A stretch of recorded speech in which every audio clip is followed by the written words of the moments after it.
we need to tackle our floor situation. This looks so great. Today the weather is completely insanely bad outside, and we have to build our first kitchen cabinet that's going to go on the passenger side. We got most of our wood cut to size at the shop, which was very smart. We just took all the measurements we needed. We made a little drawing. Please ignore how messy it is. So this is what our first kitchen cabinet is going to look like. We're going to have some drawers here on the side, our oven in the middle, a drawer under the oven, and a few more drawers on the side. This is kind of like the 3D version with all of the corresponding wood pieces we need. So A is length, B is depth, and C is height. And so we measured how many we needed and the dimensions we wanted to go for. Then we just went to the shop and we bought it. We went for 19 by 32 mil wood. This is what we're going to use to build the whole structure. And then obviously we're going to use some plywood for the faces of the cabinets and everything else. So the first thing we're going to do is put together the base that's going to go on the floor. For that, we're going to be using these L brackets. So we're going to use these on all four corners and build a base. Alright, so we've built the base structure. We use the L brackets to secure all of the pieces of wood. Okay, I don't know if you can tell, but we have two perfectly lined up layers. So one's the top, one's the bottom. And we've already put pocket holes into all of the height pieces. So now we're going to attach basically the top and bottom together. Okay, so this is our structure. And now we're going to start adding drawers. We've done so much work behind the cameras. Let's just run you through what we've done. For the main structure, at the bottom, we added all of the drawer slides to the structure. We've also assembled, did wood filling, sanding, applied primer, and painted the three bottom drawers, which you can see behind here. We're using these leftover pieces of wood from when we did our ceiling as spacers for the bottom of the drawers. So we have our first drawer in. It works. It's incredible. I'm so excited.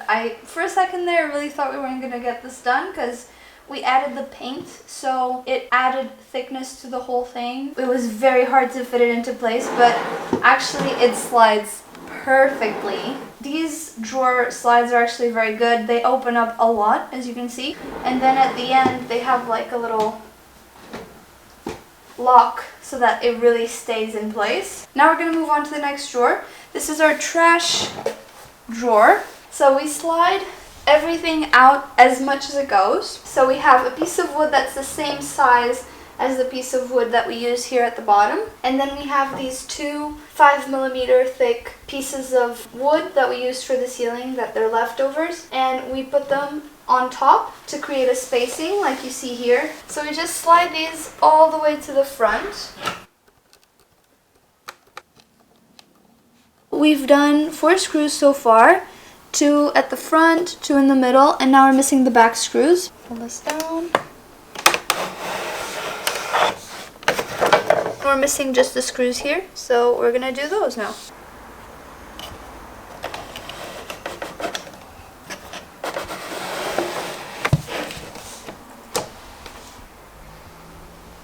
It's raining a lot, and the only way we can keep working on the van is by working on this. So we've worked a lot on this since we last filmed.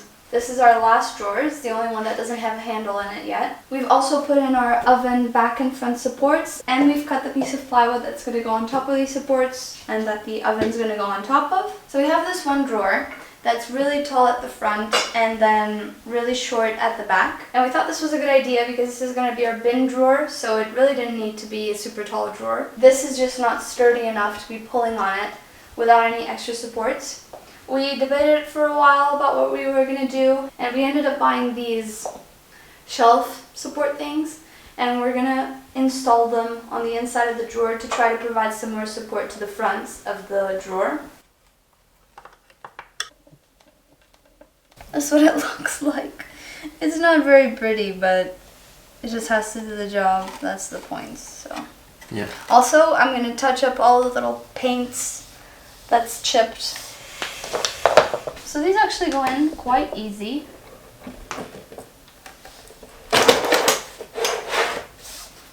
You have to do the click.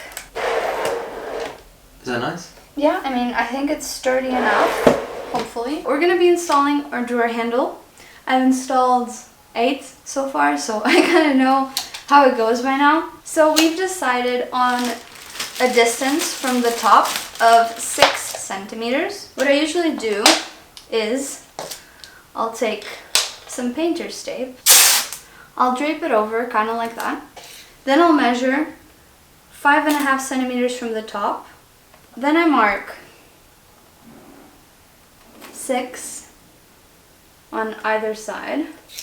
Okay, then I take just any ruler, it doesn't have to be square. Just so I have like a straight line at 6. Once that's done, I measure for the middle, 11.1. These are the handles we went with. I think these are birch wood handles. They're very pretty. We are always swooning over them. So in the package they come with, it says that the distance between the holes is 9.6 centimeters. So what I do is I take 9.6 and divide it by 2, 4.8. And then I just mark 4.8 to either side. Okay, so now I'm gonna make the holes. This is the scary part for me.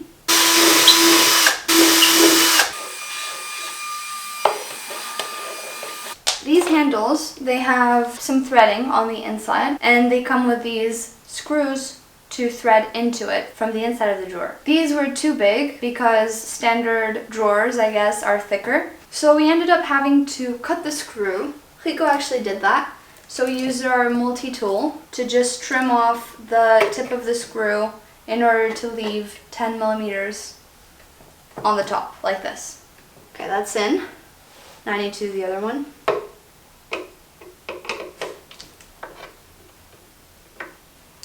Now they're both threaded through, so I'm just gonna peel off the tape.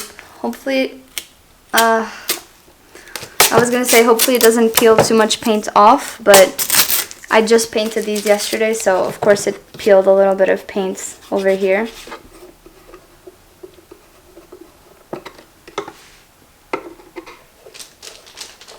Final drawer is ready to be installed.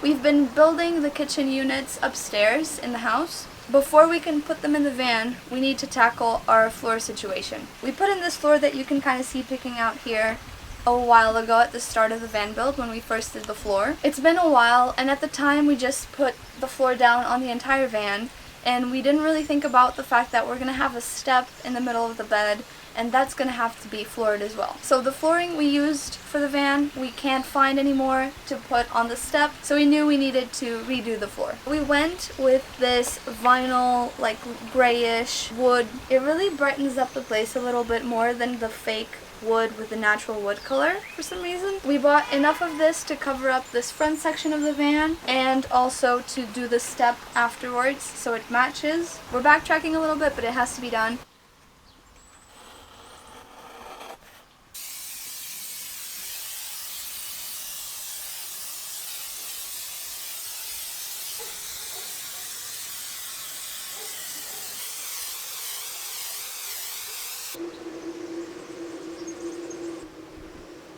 The art? The artist. Now that we have the floor on, the next step is to cover up the side of the bed on the passenger side. If you can see right now, you can access it from here. We're not going to be able to do that in the future. We don't want stuff falling out from the shelves and into the kitchen cupboard. So we're going to cover this up. We've already cut and primed and painted a piece of 5mm ply. That's going to go right here and cover it up. Right now we're going to be securing our kitchen cabinet in. We're going to be using silicone, we're going to be pre-drilling holes, and we're going to use 60mm screws to secure it down to the floor. We're gonna time lapse it. We put the GoPro in the cupboards. Let's see how it turns out.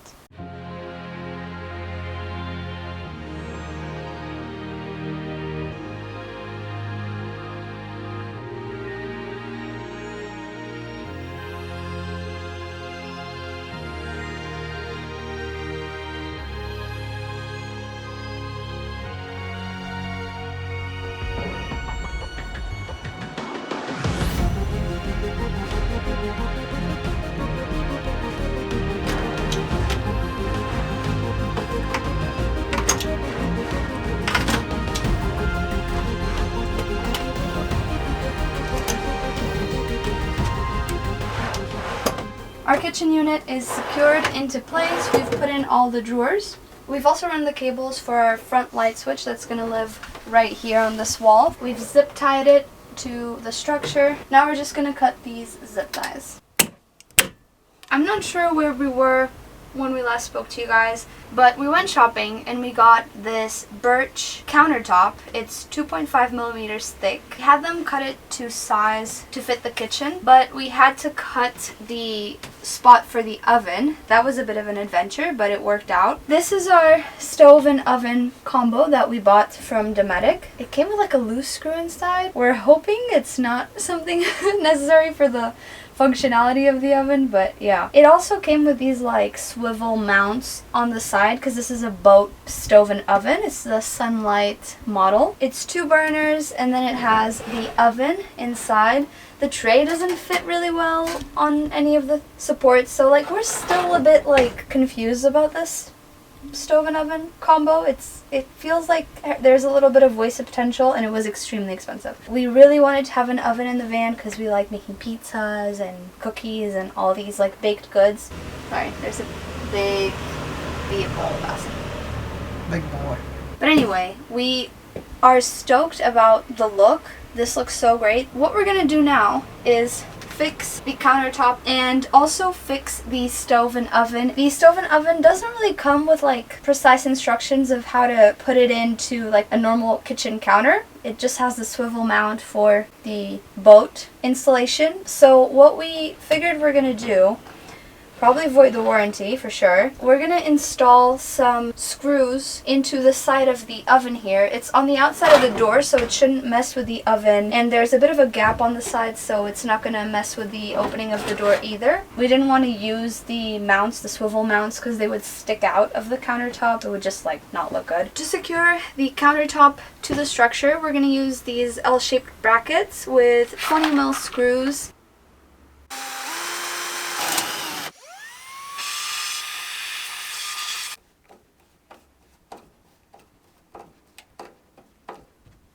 Alright, so we just finished securing the oven. It really doesn't look too bad.